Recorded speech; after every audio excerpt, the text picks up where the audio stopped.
You have to be really intentional about putting a team together. I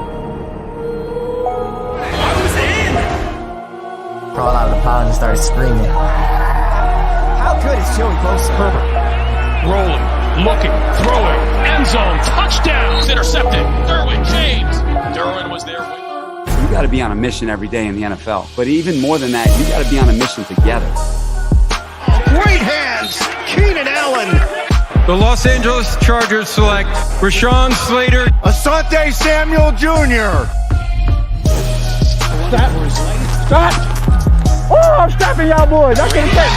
Intercepted. Picked off by Michael Davis. Explosiveness from Eckler.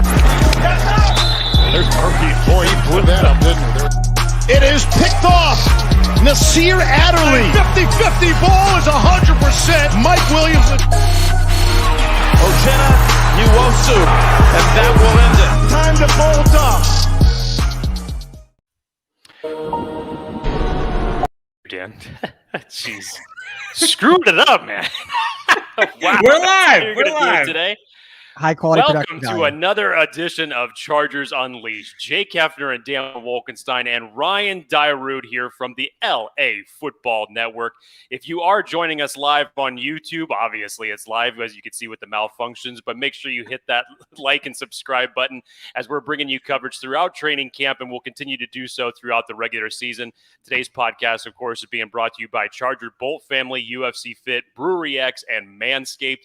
Make sure to use the promo code LAFB20 for your next purchase. Go to manscaped.com for more details.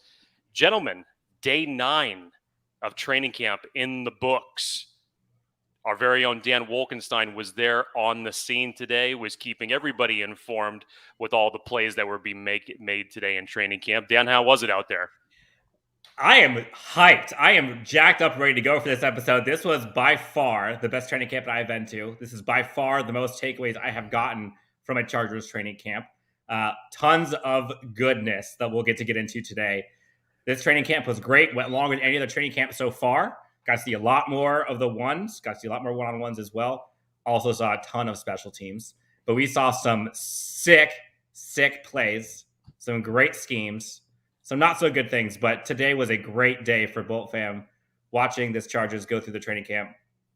How about you guys watching virtually, watching digitally on Twitter and the likes? How was it for you?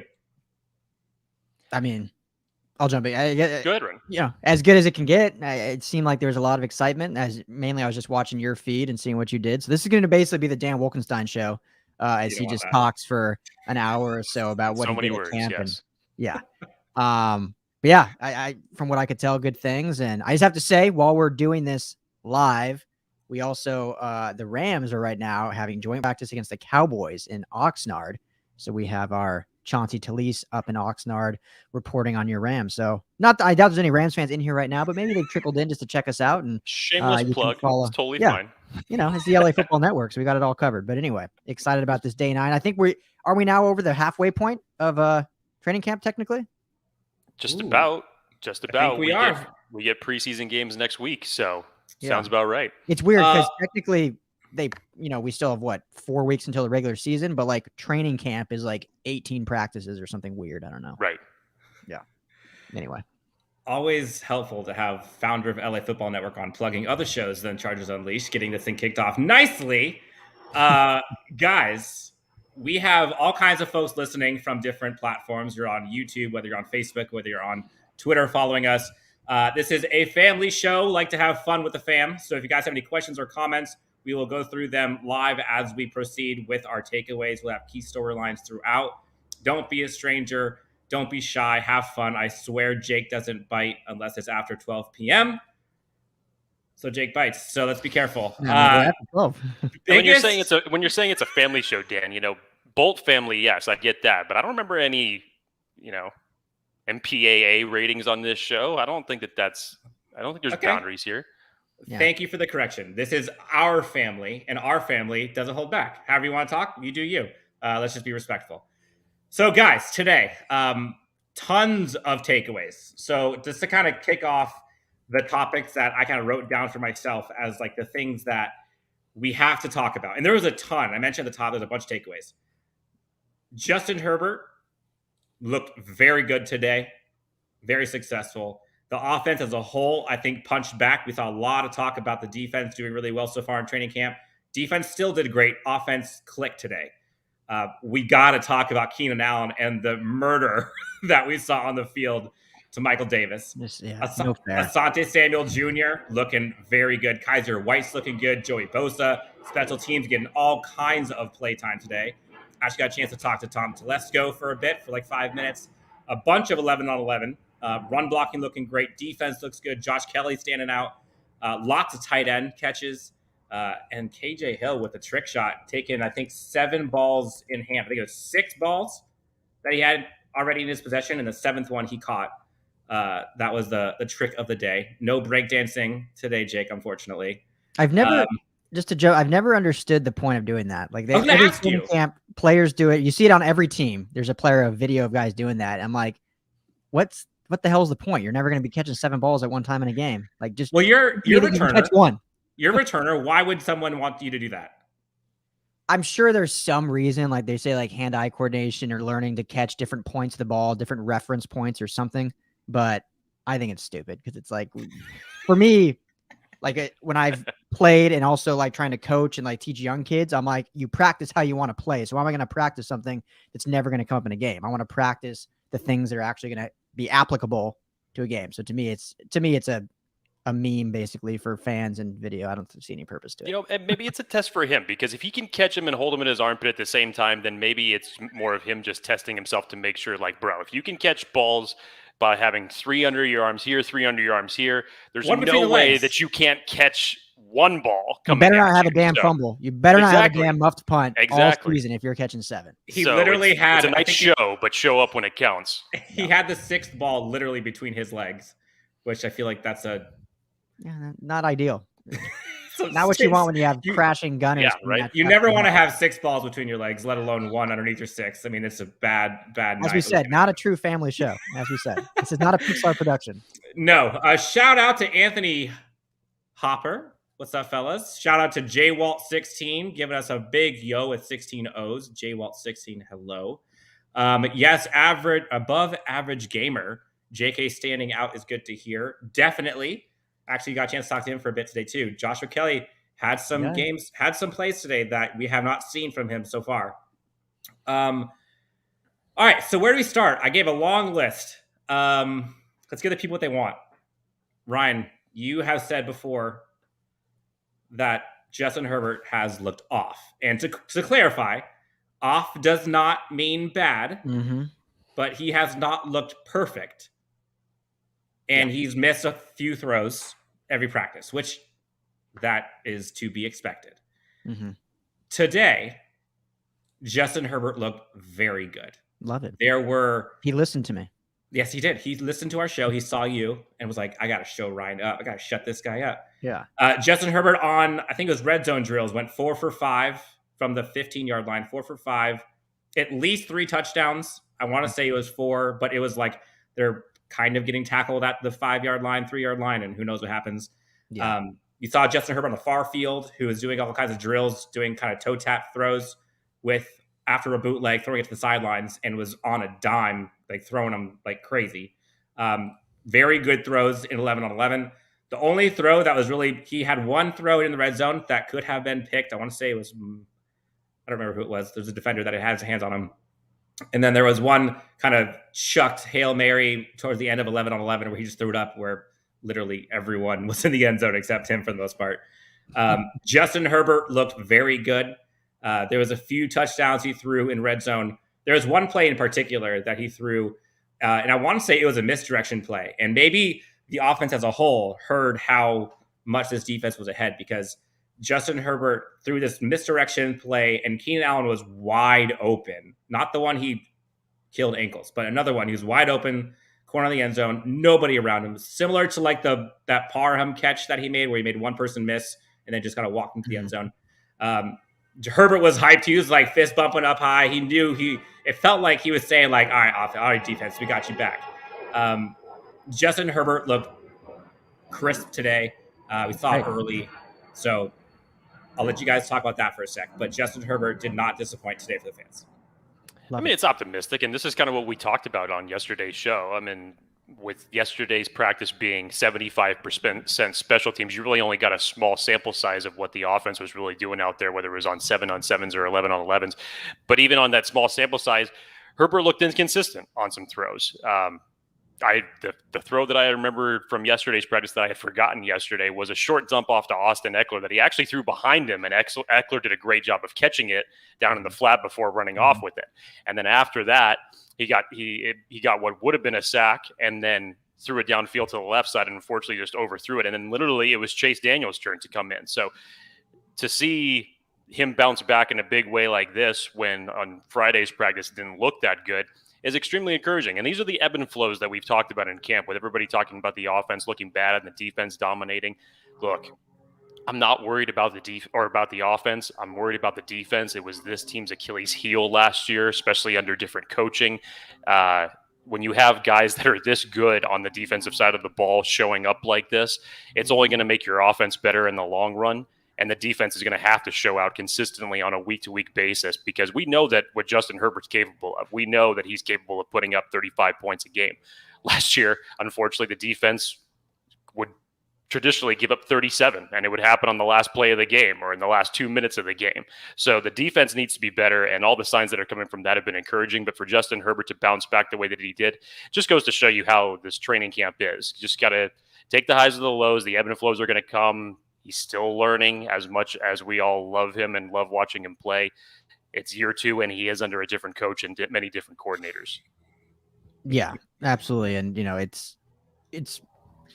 I try not to be too critical, but I just feel like really no one has been critical at all of Herbert since the season he had, which is fair because of how great he's played. So I was just trying to keep it real in the sense that he's just been a little off. Hasn't been bad. He's not like throwing like tons of picks, but when, as Jake mentioned, when you're underthrowing a dump off route or throwing it behind a guy, or you're overthrowing Keenan Allen on a deep route, or, you're missing guys here and there, it's like something like, okay, it's just a timing thing. It's just getting on the same page. And so it's good to hear that today it looked a lot better. And the red zone, I think, is what I'm most excited to hear about, Dan, because red zone has not looked good on offense. They've struggled mightily against this defense in the red zone. I think I said the last day I was there on Tuesday, they were like 2 for 11 or something, like very poor efficiency in the red zone. And that was something they struggled with last year too. So hearing that they did much better today, I don't know if they did different concepts or just feeling more comfortable, or if, Herbert was just quicker in his decision-making, but that's very encouraging to hear. Yep. Yeah, I would say first pass, touchdown, second pass, touchdown, third pass, I think was the one that could have been intercepted. I think the fourth pass was a touchdown to Parham in the middle. And then the last touchdown, I believe, was the Keenan Allen one where he just shook ankles. Why don't we go real quick, Dan? Real quick. Sorry. Yeah. I think what I'm really excited about too is how often they're actually using Donald Parham. Because last year it was kind of like he was a 5 play a game guy, and he knew exactly what he was going to do every time, just a little corner, fade thing. And it's exciting to see them use him and Cook a lot in this offense. So just wanted to point that out. But yeah, perspective. It's an amazing thing to have in this league. Yeah. we talked about it, Jake. You and I talked about it on the show. We were saying how it's amazing to think of them actually being able to do 2 tight end sets and having these mismatches where you have a Donald Parham who's freaking 6'8", 6'9", and all of it. He's by far the biggest player on the team. He's 17, I think.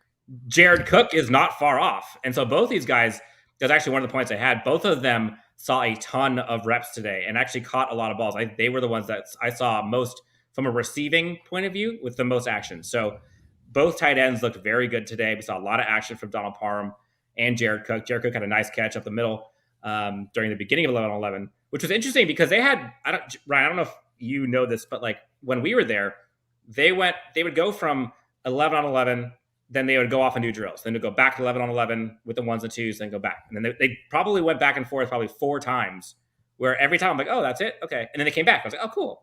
Mm-hmm. So it was interesting to kind of they were not just doing 11-on-11 for 45 minutes. They just did 11-on-11 for 15, stop. Then went again, then stop. Is that normal?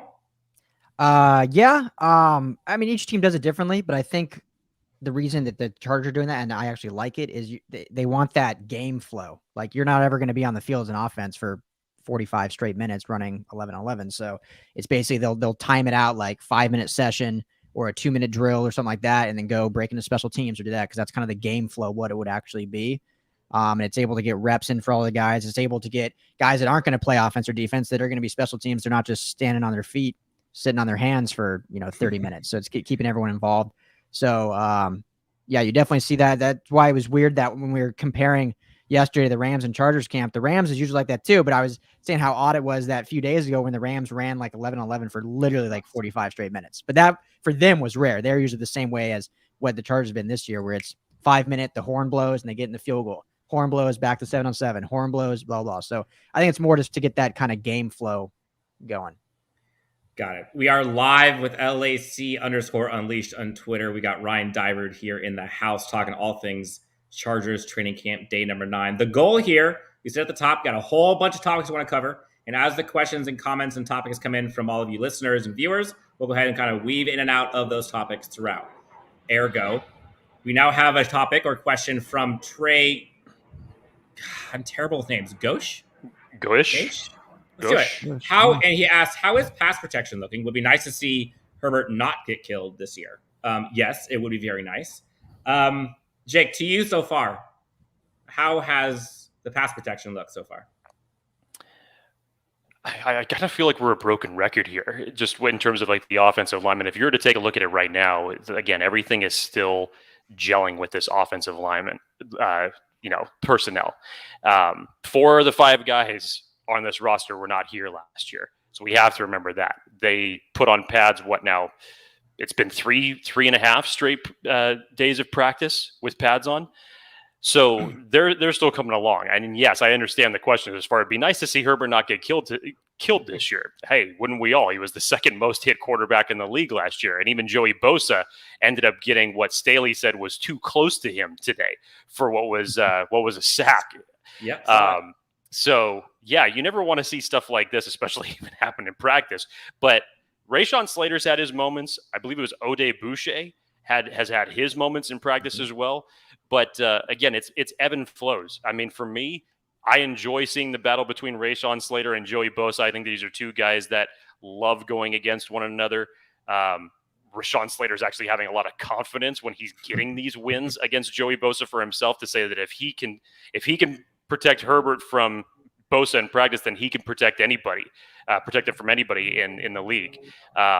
And elsewhere, I'm excited to see things from Tillery. Tillery had what would have been a sack yesterday in practice on 11-on-11s. So he's coming along. Linval Joseph, I've been seeing, is getting penetration up the middle. So again, it's still just all a maturation and a gelling point for this offensive line. But I think when we get to the regular season, it's going to come around. But it's definitely not going to come without some attrition. Again, the first 6 games of the year are extremely tough for this Chargers team. And wouldn't you know it, you have one of the best defenses in the league that you get to go up against in week 1 in Washington. So we'll see what happens. But yeah, I fully agree with that. I would love to see Herbert get hit a hell of a lot less this year. Yep. Samuel Pena, let's expand on Herbert a bit, was asking about Justin Herbert's footwork. And Ryan, you talked about on the last training camp recap where he said he kind of was looking a little trigger happy with his feet and wasn't setting them. Today, he looked pretty well set with his feet. There was one where he did a kind of bootleg route and hit, I want to say it was Jalen Guyton, had a great catch on the sidelines on the run for Justin Herbert. Justin Herbert, I mean, again, like we're all nitpicking at this point. Like his footwork's fine. Yeah. But like, could it have been better the last couple of days? Sure. But like his footwork's great. And he has probably arguably the best arm in football and he can get away with it.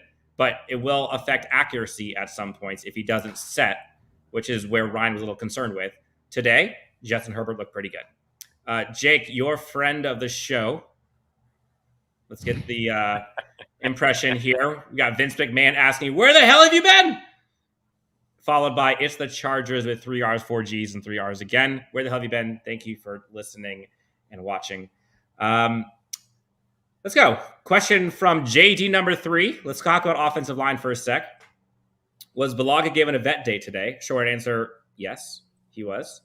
Offensive line today looked pretty good. Justin Herbert was rarely touched, but he was, at least, let me rephrase, the first team offensive line looked pretty good. Second team, third team, not so much. You saw Easton Stick and Chase Yano they probably were sacked 10, 15 times. But, they kept playing, kept throwing. Offensive line as a whole looks pretty good. They did give up the strip sack to Joey Bosa. He didn't really even touch him. He more just like hit the ball out of his hands. Overall, the offensive line is looking good. Question coming from Michael Jost here. Any news on Michael Davis? Feels like we have hardly heard anything about him. I don't know if this is... Michael Davis was in the news today, but for all the wrong reasons, that's for sure. Yeah, we'll use that as a segue. Today, I'm sitting there, guys, and I'm watching the red zone drills go through. And on the far sideline, you see Keenan Allen matched up, who I thought was Nas Adderley, but I think Nas was actually the safety over the top, but he was all around that same area. But he was actually going up against Mike Davis. Keenan Allen, the slayer he is, the murderer of all ankles, makes an in cut as a second move. Third move jumps back outside, turns Michael Davis completely around 360. Michael Davis is not 10 yards from Keenan Allen. I think everyone now has seen all the video clips where you just hear Keenan Allen going, wow, wow. Like he was that open. And as soon as I saw it, I was like, oh no, someone just left his shoes. So on one side, Keenan Allen is as advertised. He is that dude. And it's hard going against him. And Michael Davis was falling victim today from Keenan Allen. But if we're going to transition to someone who did not fall victim from Keenan Allen, number 47 overall, Derwin James' best friend, it seems like at times, Asante Samuel Jr. looked great today. Today, you saw one-on-one drills where Asante Samuel Jr. is going up against...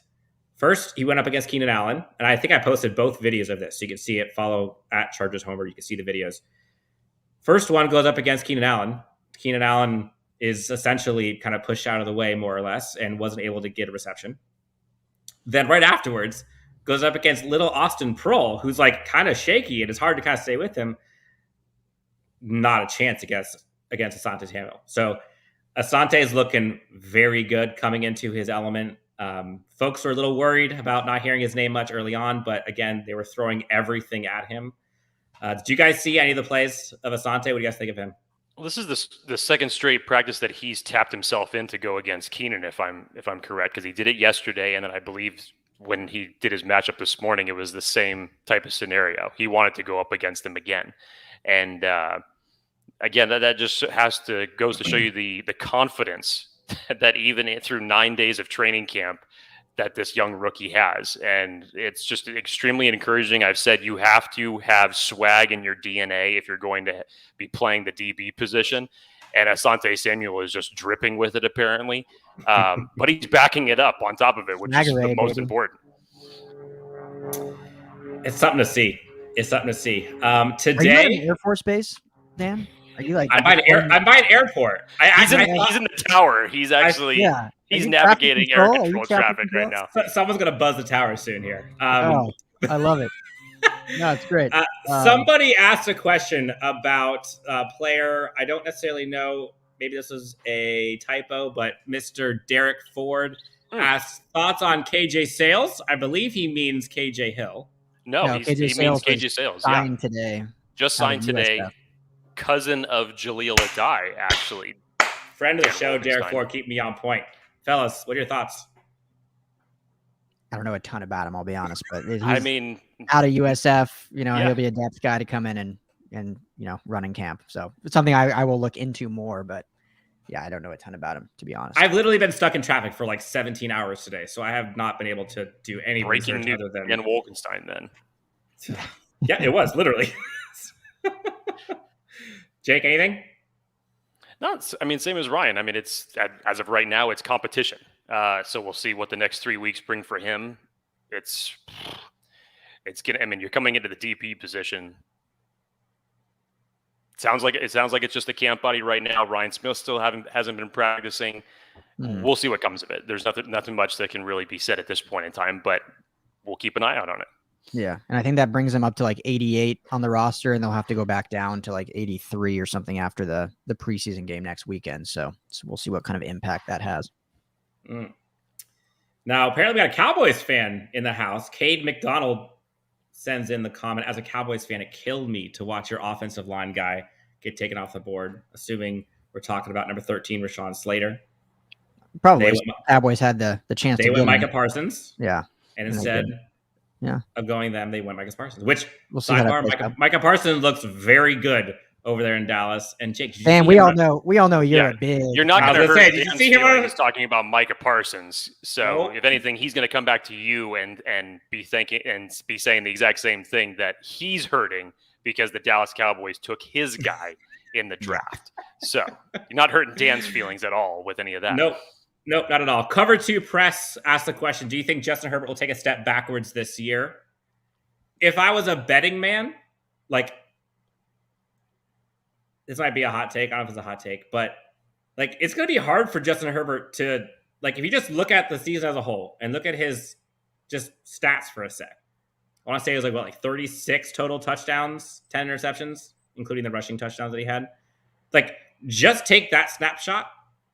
Like, it's not easy to get those numbers in the NFL. Granted, he'll have another game under his belt, so he can pad the stats a little bit. 2 more games technically. Yeah. Oh, good point. Okay, so yes, he will do better. But I don't like, even if he isn't better and is just the same, like, that's okay. Justin Herbert did great. I'm not worried about it, especially under this new scheme. But do I think he will take a step backwards? No.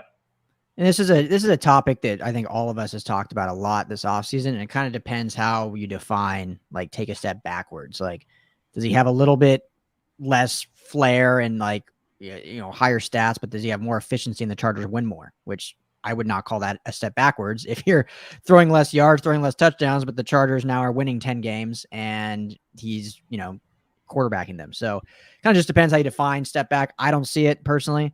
We did an article about the sophomore slump and how that's a moniker used so often, but when you really look at it, not many quarterbacks actually even have a sophomore slump. Like, when you look over the last 2 decades, when you look at first round or starting rookie quarterbacks, there's been very few that have had a true sophomore slump, in defined by how everyone kind of views it as, like, a big fall off. So I really don't think he'll take a step back. He'll be, again, maybe some growing pains a little bit in the first couple of weeks with this new scheme, but the scheme overall is much more efficient the way that the Lombardi wants to run things. So it's very, in a way, quarterback friendly. It's complicated, a lot of personnel groupings, but in a way it can be quarterback friendly. Whereas the prior scheme was like, hey, go make a play, go make something happen. And he did, obviously. But I think this will be much more efficient. So we'll see maybe less, like, air yards. I don't think we'll see Herbert throwing 10, 50-yard bombs a game, but we'll see a lot of efficient throws that they can get a lot of yak with the group of running backs and receivers they have. Yeah, I mean, where's your barometer of success? Where is your barometer that if he doesn't do X, that it's considered a step back or it's considered a failure? To me, it's like, hey, while the stats are good and exciting, I would rather like to have Justin Herbert not have to go out and score 35 points a game to win. I would rather not have him have to come back and win these games and get killed behind his offensive line. I'd rather see efficiency and more wins in the win column. The reason that I don't think that he's going to take a step back, and if you want something that's a little bit of proven track record for him now, go all the way back to Oregon. Look what he's done over the past 4 years. This would be the 4th straight year going back to his time at Oregon that he's had different coaches or different coordinators, and he's been able to adapt and produce in every single one of them. So while it may not be at the NFL level, it still shows that he can adapt to new personnel when it comes to coaching staff. So we talked to Fernando about this. He has zero issue at all. He's not even thinking about there's going to be any chance for a sophomore slump, given just the way that Justin approaches the game and for the fact that he's been doing this for the past going on 4 years now. So for me, as Ryan said, yeah, you're going to have your bumps in the road there, but with the personnel that's around him right now, and if the offensive line does their job and the defense does their job, I don't see how there's any possibility here of there being a dramatic sophomore slump. I mean, hey, you want to take perception's reality? I'd rather be seeing this than what I'm seeing from Bengals camp right now. That's some scary stuff. Yeah. Hate to see it, but those that don't know, Joe Burrow apparently looks really bad. Really bad. Hopefully he'll get over that. Yeah, exactly. Got the yips. Yep. Friend of the show, Craig Smith, asked a question about the middle of the defensive line and if there were any standouts. Today, we saw a lot of reps from Jerry Tillery. And Middle of the D line, again, we need to be careful with this because there's linemen, there's cover guys, and then there's folks in the back. And D line, to me, in this system, like that could easily be Kaiser White. Like that could easily be Kenneth Murray. That could easily be a Chris Rumpf. Like there's so many guys that can come out of it. So specifically, if we're talking about like the Tilleries, the Justin Jones, the Chris Rumpfs, the Linval Joseph type, honestly, yesterday's camp, defense held up the run game excellent. Like I don't think we saw any runs, Jake, of more than like 5 yards, maybe. I mean, there wasn't any. Some of them they let them go, but like their running game was going nowhere. Today, running games. Now again, sides are going to win and lose depending on the day. Today, the running game was good. So run blocking was good. Now again, is that the run blocking was good or the penetration was bad? You know, it's a little bit of both. But overall, defensive line looked good yesterday. Today, offense got the best of them. San Diego Fishin', I'm thinking that's what SD stands for. Asked an interesting question here. Jake, I'll let you run with this one first. Which position group has looked the weakest? Oh, this is interesting. I mean, Special teams. Weakest? I mean, bing, bing, bing. Yeah, if you were to characterize it like that, I mean, the one that has been getting the most work of the practices that I've watched and that we've seen, it just seems like it's a trend now. I mean, and why not? Special teams needs the most work. I mean, hey, look at last year, absolutely abysmal.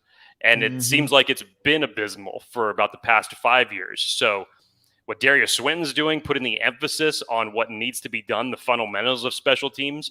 By the way, if you haven't watched his video that has about 98 words per second that he's speaking in it, it's beautiful. But that really seems to be the emphasis when you're watching practice. I don't want to say that I would take it away from anything else that hasn't really underperformed, or have they not really gotten the snaps or the opportunity, or nobody has stood out. Again, it depends on what your barometer is here of week. But yeah, to see special teams getting the most work that they need when there's a kicking competition now, when you got two other guys that it's now battling against Badgley, when you're just practicing the fundamentals of kickoff and punt return duties at that length, definitely seems like that's the position group to zero in on.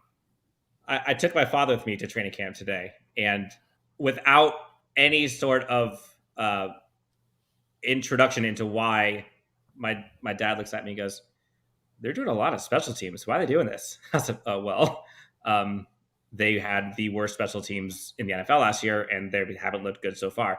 And he's like, "I've never seen so much special teams at a training camp before. I didn't realize they would do this much." And I'm like, it's been that bad. Special teams has not looked good. Today's special teams didn't look too bad. I probably saw more punt returns from KJ Hill and Austin Prohl and the group than I have at any other training camp. They're probably out there for half an hour, literally just catching punts. Dan, was there any drops for either guy? I did not see a drop. That's good. Whether or not he actually dropped it, I'm not sure, but I didn't see one. And folks did look pretty comfortable, which was nice. So special teams, and I will say that mic'd up that we had of Darius Swinton for special teams coach was something that I think a lot of people take for granted. You know, they talk about special teams and why it could be bad or why it was bad, but you forget, like, these guys are young. These guys need to know the fundamentals, and they haven't had a good special teams coach that can kind of get back to basics. And you heard Drew Tranquil talk about on a previous episode where this coaching staff is making them do all of the fundamental stuff first before getting into anything. And that's what they're doing here. So you saw times where they would pretend like they're doing field goal or punt blocks. Then you have the defense basically, or the blocking team would have to go find where the ball is without actually being kicked. So they turn around, and we hear the special teams coach constantly asking, "Where are you at? Where are you at?" He's screaming at all of them. And I mean, you saw just repetition after repetition after repetition. It goes, I think, a little bit unthanked now, but this is the stuff that I think we're all going to be so grateful for once the regular season starts. And like, I'm all about watching them make mistakes now. Like, get it all done, get it out of the way now, and then we should be fine later, at least in theory. Yeah, and I'm sure a lot of fans wonder what the special teams coach actually does, like how a coach can make a special teams unit better. And it's all about, assignments and making sure every player knows their role, their assignment, who they're switching, who they're blocking, whether it's, punt cover, whether it's block, whether it's this or that. And you can see in that video clip of him saying like, whoa, stop. You're blocking the wrong guy. Run it again. Like it's simple things like that, like hat on a hat, who is covering who is blocking who. Whereas if one guy misses up, it wrecks the whole unit, and you're going to have three guys in the punt returner's face if you're not blocking correctly. So it's stuff like that where the coach and the repetition gets it. And then it's on him for situationally to be like, okay, we're calling, a punt right, a punt left, a return right, return left, different things where they can hopefully get a better advantage in field position. But it starts in practice with just knowing your assignments. And that's where the coaching comes in, and where if it's a bad coach, maybe they just don't emphasize that as much, or maybe they just don't put the correct players in. Like it's hard to say like what makes a bad special teams coach. We saw it on the field, but we don't without knowing what he was doing differently, I guess. But I think it's just a matter of, guys making mistakes and not replacing them with different guys. Probably that's what it more comes down to, because it's really special teams. As I've said many times, I played it. It's not hard. I mean, it's hard to be good at, but it's simple. Like, okay, I'm blocking this guy the whole way down, or I'm catching the ball, but it's just getting the right people to do it. And maybe they just weren't doing the right personnel, and the special teams coach wasn't scouting the right personnel guys to put out there. Whereas I think Swinton is going to do that this year. It's fun to see some of the rookies on special teams performing well. I think I saw Chris Rumpf out there on special teams a bit. And just talking about like the rookies as a whole, I don't think people understand like how rare it is to see rookies impact a team this much early on. When the Chargers went, I think it was 12-4, the Derwin James year, we went and beat the Ravens in the playoffs, lost to the Patriots. Chris Harry talked about it where he says like we got so much contribution from so many players that were young. You're kind of seeing that now, where you're seeing like Asante Samuel ball out early. You're seeing Rashawn Slater make an impact early. You're seeing Josh Palmer show why he was picked number 3 and shutting a lot of people up. Mm-hmm. You're seeing like a lot of contribution from guys that we're not used to seeing, and that doesn't normally happen. And it was kind of fun. I guess a little segue. Tom Telesco was there today, and he put some FaceTime with some of the fans. And after he did a little mic session with the fans, and whenever I got a chance to talk to him about it, and just kind of talked to him about like his overall feelings of the team, talked to him about like what rookies he was excited for, talked to him about specifically, we talked about Josh Palmer for a bit, and like how excited he is just for this entire group, and seeing the kind of emergence of this team and the rookies kind of impacting so early. Like there's a reason why these guys were picked. There's a reason why Tom Telesco was so excited, and why he is so excited. And so he also talks about a bit the complexity of the defense, and actually liking the fact that both sides are having to compete really hard against each other. And it's confusing in a good way. And it was nice to see how energized and how refreshing it was to kind of have this new infused energy with both sides of the ball, top to bottom, coaching staff, general manager, you name it. It's definitely like a new feeling. So that was a kind of a fun moment. To put in contrast real quick, when looking at the Rams and their rookie class, and this is nothing against the rookie class, but they are not nearly as involved as this Chargers class. So I think that tells you a lot about the onus the Chargers have put in with their young group. And the Rams, obviously being a playoff team, have a better veteran presence. And so that's part of it. But I think it just shows how much the Chargers believe in this young group to come and make an impact right away. Yep. Yeah, we are closing out with live Chargers camp day number 9 recaps. We're going to try to go till got about 15 more minutes left to try to do a short, succinct one here. Again, if you have any questions, comments, feel free to reach out to us in the comments, and we'll try to get them as much as we can into the show. Blue Deftone asked the question, do you think Darius Swinton will help improve our special teams this year?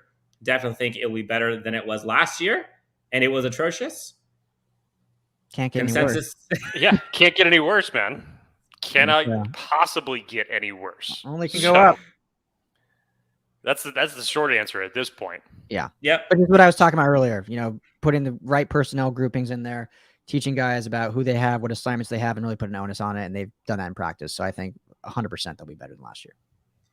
Jason Burrick asked the question. Excellent podcast, guys. Thank you.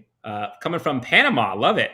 Which so-called starter is more likely to lose his job over TC? Lose it, like get cut or just not be a starter anymore? I'm assuming just not be a starter anymore. Likely I'm assuming to not be a lose his starter. Job.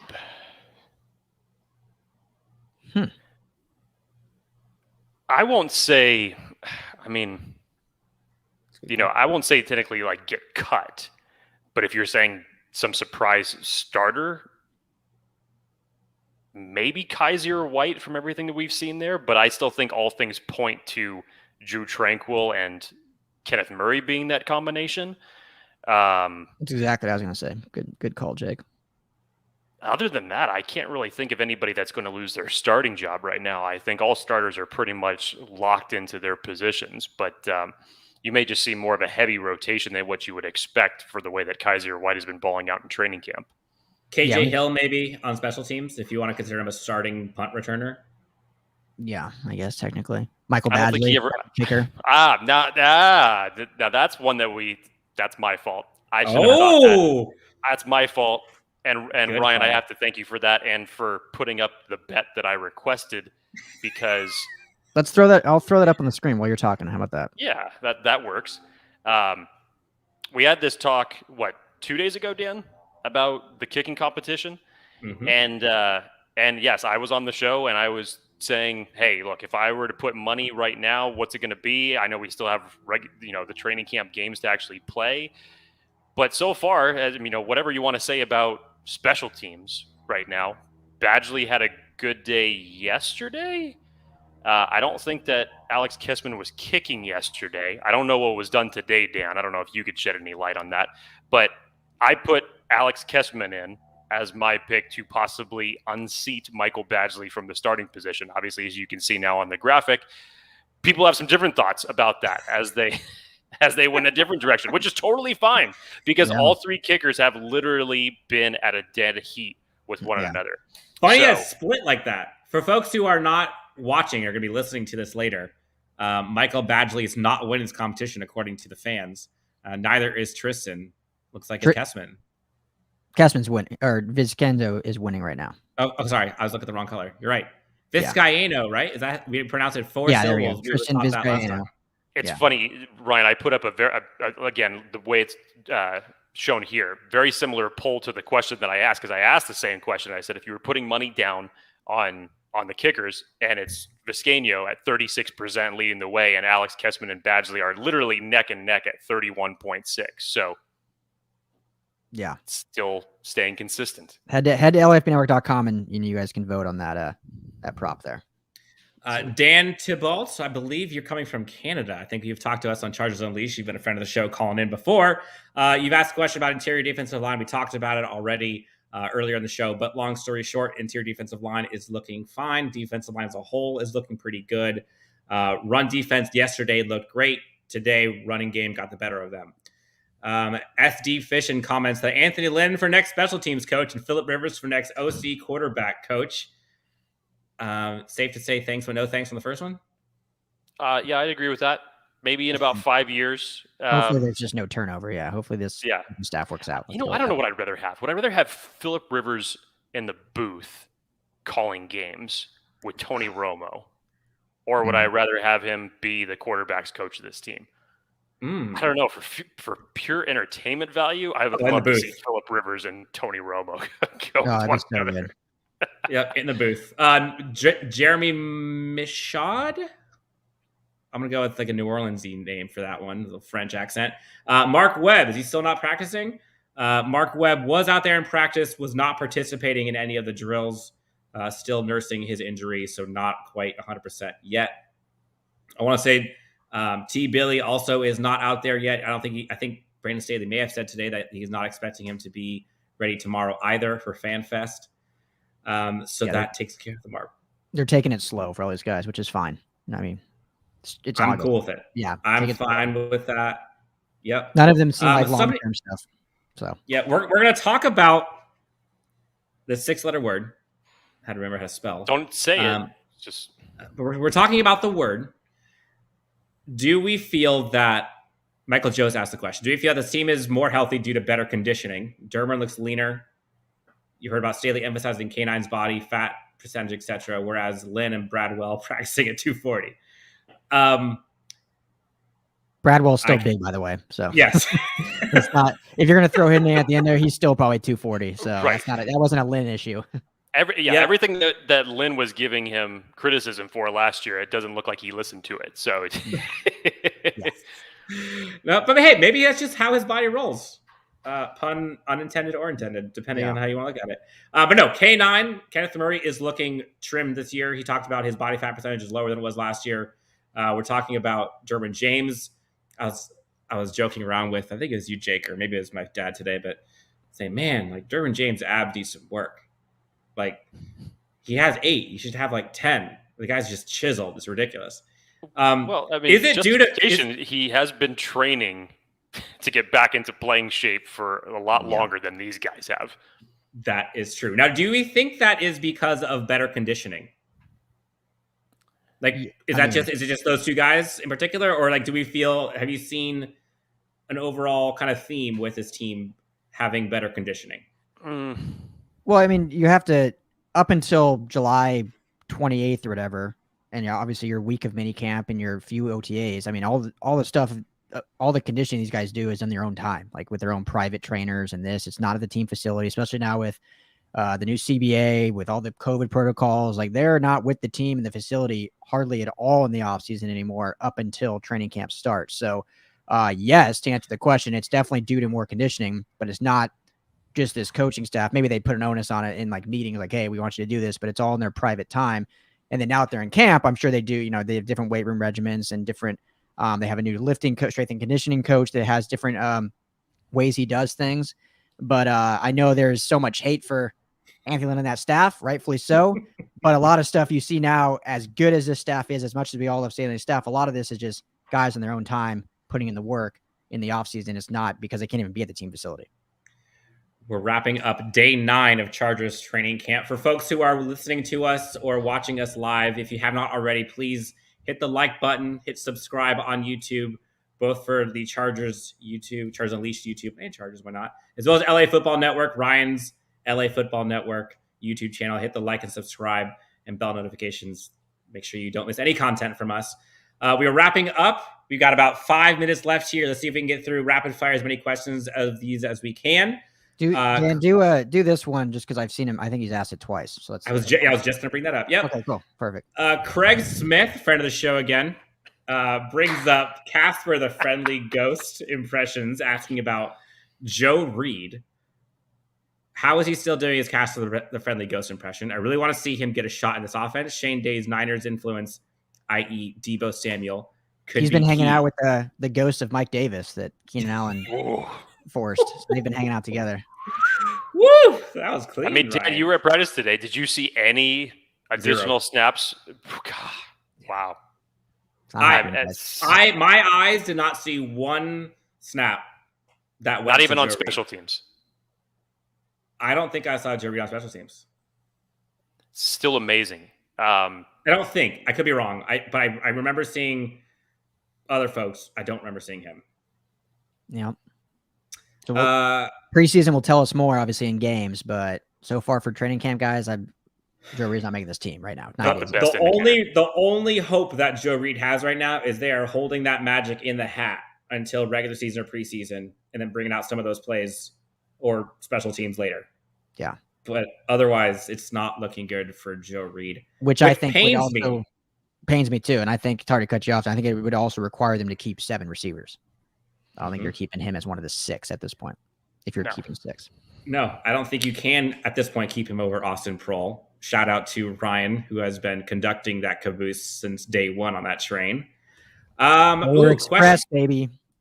Let's go rapid fire. How is Palmer looking so far? Oh my Ryan. God. 2 thumbs up. Fantastic. Love it. Yeah. Jake. Amazing. Cool. All right. Better roster from SD Fishing asks, better roster, Rams or Chargers? More proven roster, Rams. On paper, it's more even than people think. That freaking word. Phrase. Horrible phrase. Yep. Yeah, it's the truth. No, you're right. Better roster on paper, the Chargers. Above average gamer. You think it's better on paper? On paper, he thinks it's better. Yes. Okay. I think it's pretty even, but yeah. But when you say the phrase on paper, it pretty much discounts the entire sentence itself. So. I know. Well, he started it. I finished it. All right. Above Average Gamer asked the question, who's the biggest player to pick up in fantasy? I think there's three people. Plenty. I think there are three people that could be in the running for this. Keenan Allen. Keenan Allen's easy. If you had Austin Eckler on your team last year, don't let what happened last year defer you away from going to him this year. The way that they want to implant him, like in an Alvin Kamara role, everything that we've heard from Joe Lombardi, definitely go out and get him. I said it a couple days ago, Dan. I think Jared Cook has sneaky fantasy value this year. I'm not sure what round you'd pick him up, but I think he would be a great option. Yep. Peter King on his podcast with Chris Harry, shout out to Chris Harry, friend of the show, said that Jared Cook was his impact player for the Chargers to watch for. So take that for what you will. Kevin asked the question, how is the coaching team gelling? As a fan from the outside, they seem more professional than previous coaching teams. They just run things differently. I think they look great. It's just a different urgency in practice we've seen. Very buttoned up, well organized, no wasted motion, no wasted time, no wasted space, and just a lot of urgency. All good things. Yeah, Brandon Staley even said today that he was giving a lot of kudos to Shane Day's coaching perspective, as his versatile background, and from his indications, he says that him and Joe Lombardi have been gelling very well thus far. Yes. When I was talking to Tom Telesco, he was actually talking about how excited he was for his coaching staff, and he said he wished that everybody was able to hear the way that Brandon Staley coaches all the time. And I actually made the suggestion, what he should do is have be mic'd up live and have it pumped up out to the fans that are out there for training camp. And he looked at me, he's like, it's actually a really good idea. So if we see that happening, we'll see if they're actually allowed to do that. But he said he doesn't curse much, so it could happen. So if we see that, you're welcome. You might be able to get more Brandon Staley. All right, we're wrapping up. We got about 3 minutes left here. We're going to end at 5 till half past the hour. Kinzel asks the question, thoughts on who will be RB3 and CB3? Jake, RB3 goes to? On the spot. I'm still going to say what I said earlier. Preseason games are going to tell us a lot. I think it's still going to go to Roundtree for RB3. CB3.